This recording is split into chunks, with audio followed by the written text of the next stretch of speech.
welcome to my shop. Today we are going to make a holder for my wood lathe tools that's going to have some storage for sandpaper as well. We are going to go over how I was able to mount it into the pre-existing handle holders on this Husky cart. We'll talk about how we got nice clean edges on the plexiglass. They are rounded over and polished. And then we're going to reuse part of the packaging that the sandpaper came in, okay? Because it had these really nice rubber ends, and that is going to make for a nice holder for our sandpaper. So anyway, I hope you enjoy the video, and let's get building. So the first step was to remove the handle and find bolts that would fit into the pre-threaded spots. Then I cut some pieces of scrap wood to 3 inches in length, and these are going to act as the mounting block. So they're going to get screwed directly into those pre-threaded spots, and then the rest of the box will end up attached to this point. For the side of the box, I used 1x4s, and I started by cutting them down to 12 inches, but changed my mind and decided to go to 14 inches, just so I make sure that I had enough room for the sandpaper down below. Then I sanded and painted these pieces black to match the cart.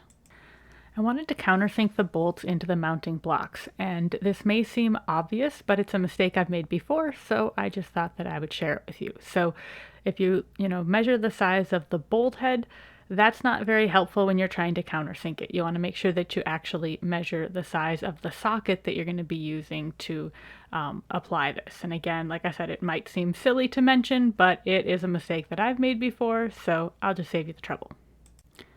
The screw holes for mounting this were exactly 1 inch apart, so I just mark out my spots and then I'm going to go and drill them out. I like to pre-punch the holes with a little bit of a divot so that the drill bit doesn't wander when I start to drill the holes. So again, I'm countersinking to the width of the socket itself, which was 11 1/16 inches, which 3/4 would have certainly worked equally as well here. And then I'll go ahead and drill a starter hole all the way through the width of the actual threading of the bolt itself. I expanded the lower hole just a little bit, and that's because these little 3-inch blocks are going to be supporting a 14-inch piece of wood, and so if they're not perfectly in alignment, by the end of the 14 inches, I could be really out of square. So this allowed me a little bit of ability to be able to adjust for that. Then I painted them black, and at that point, they pretty much just disappeared. You can hardly see the mounting blocks at all in the final product. I gave this a gentle curve at the bandsaw. I would have liked to have been able to have a little bit larger curve here, but since it's a 1x4 underneath, there just wasn't going to be enough space to do much more than this. If you notice the 2 rectangles, that's where I put the walnut on the mounting blocks and marked it from underneath to make sure that I didn't put any holes actually into the mounting blocks.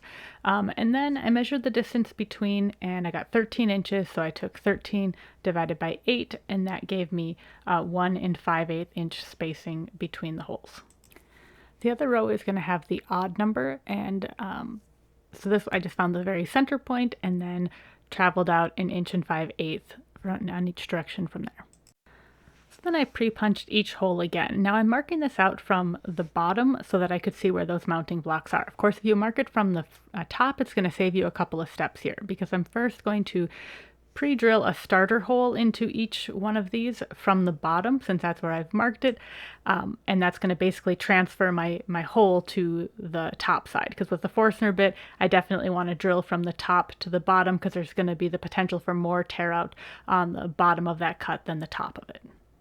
So then I flip the board over and I'm drilling these holes at 1 1/8 inches, and that's a nice size to be able to hold the handle. At the router table, I gave all of the holes, top and bottom, a 1/8 inch round over. After sanding, I gave this several coats of a polyurethane quick dry spray, hoping that that will give it some durability. I know it's going to get pretty beat up with putting sharp objects in and out frequently. I ordered the sandpaper off of Amazon, and you're supposed to dispense it right out of the box, but I wanted to be able to incorporate this right into the design of the tool holder, so I was delighted to find these really nice rubber ends. I don't know about the rest of you, but I have a really hard time throwing away packaging if it's really good stuff. So I figured out that the 1-inch PVC pipe actually fits perfectly inside of this, and what I'm measuring right now measures out to be 1.5 inches, so that's going to be the size that I'm going to make the holes on those 14-inch side pieces, and then there's another lip beyond that so that you're actually able to get your fingers in there and remove it when I need to change out the paper. I spray painted the PVC pipe black, and then I drilled 1.5 inch holes in those side pieces. I gave them a gentle round over on both sides as well, hoping that will help with getting the pipe or PVC tube in and out, and then painted all of the holes black as well again. Cutting the plexiglass can be a little bit tricky. It can have a tendency to chip out at the corners. So I used a crosscut sled as well as a sacrificial board on top of it. And my blade, was actually not terribly sharp, and it still actually worked out really well. But you really do want to have a sharp blade for this. This next part is completely unnecessary, but I happen to have saved all of these little circles from drilling out holes before, and I've always thought, well, someday I'll use them for something, and I hadn't yet, so I thought they'd make nice spacer blocks in between the sandpaper, so that's what I'm doing here. I apologize for the terrible camera angle here, but I found by putting about 3 of them on a 1-inch dowel, I was able to sand them pretty quickly, and then I just hit them with a quick coat of black spray paint. I decided dowels were going to be my simplest way to be able to attach the walnut top without seeing any screws. Of course, you could use pocket holes. You could just screw from the top to the bottom. You could attach this any way you want. You could use dominoes, but I thought that dowels were just going to be a pretty simple way to accomplish this. So next I'm measuring out where the 2 side screws that are going to actually hold the thing to the mounting blocks, the 14-inch sides, are going to go. So I want to go between the 2 bolts and then below the lower bolt. And then I want to mark it out really nice, make sure that they're perfectly straight, because these are going to be the only 2 visible screws. So I'm going to use black screws here as well, but I do want to make sure that it looks nice. Then I drill through one of the boards and into the second board, basically to transfer my markings onto the second board. And then I'm going to countersink this so that that black screw is it just hopefully exactly flush with the final product. At this point, I'm ready to clamp the sideboards on here and get them screwed into place. And at this point, I was very glad that I had oversized those bottom 2 holes a little bit because I did have to make a little bit of adjustment to make sure that I was going to be able to achieve a nice square box. Now that I had the actual final dimension all installed, I went ahead and cut the plexiglass using the same technique from earlier. The plexiglass pieces that I'm using are scraps from a museum, and they are 1/4 inch thick, and so with the 1/8 inch round over, it barely hits the top of the little bearing, and I didn't trust that, so I am using my fence in order to do the round over on this plexiglass. I was very pleased with how well the router worked on plexiglass.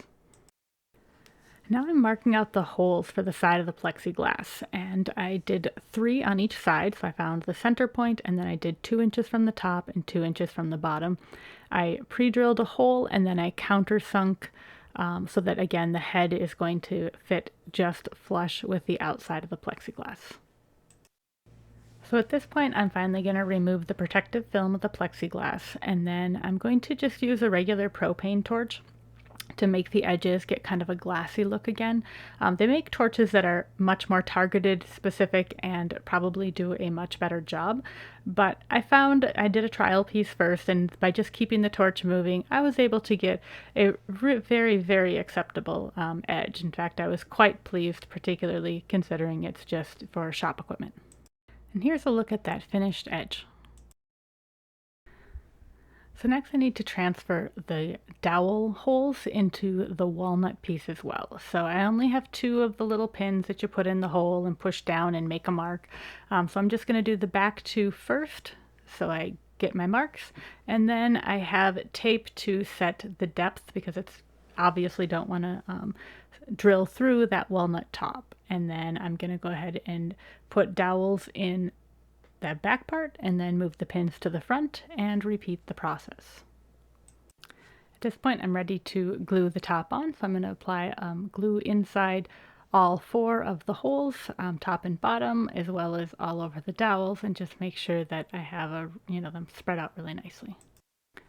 I was using black self-tapping screws for screwing the plexiglass on, but I still didn't want to risk it, so I pre-drilled just to make sure that the 1x4 board had no chance of splitting at this point.